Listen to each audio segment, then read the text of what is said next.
this because some of the latest news is that President Trump, as we know, has had a conference call with governors. And some of that audio has come out and we're using it. And in it, he says to governors, he says, you're weak. He says, many of you should be not showing this weakness. We're laughing stocks. You need to dominate. You need to dominate. I want to ask you not to, if you don't want to, comment on the President of the United States. But is the right direction for police today in this environment to go out and dominate and to show that they're quote unquote not weak? What should the police be doing now to calm this terrible situation? Let me just say this to the President of the United States on behalf of the police chiefs in this country.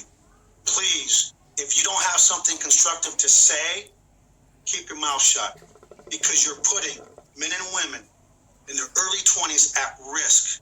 It's not about dominating, it's about winning hearts and minds. And let's be clear, we do not want people to confuse kindness with weakness, but we don't want ignorance to ruin what we've got here in Houston. And speaking for my colleagues across the country, where their officers are being injured, community members are being injured, if you don't have something to say, like Forrest Gump, then don't say it, because that's the basic tenets of leadership, and we need leadership now more than ever.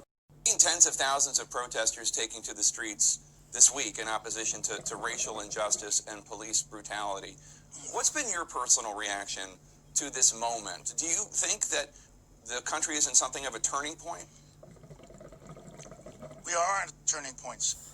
I mean, the Republican Party, the president, thought they were sort of immune. They can go say anything they wanted.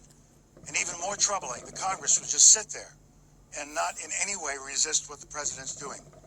And the one word I have to use with respect to what he's been doing for the last several years is a word I would never have used before.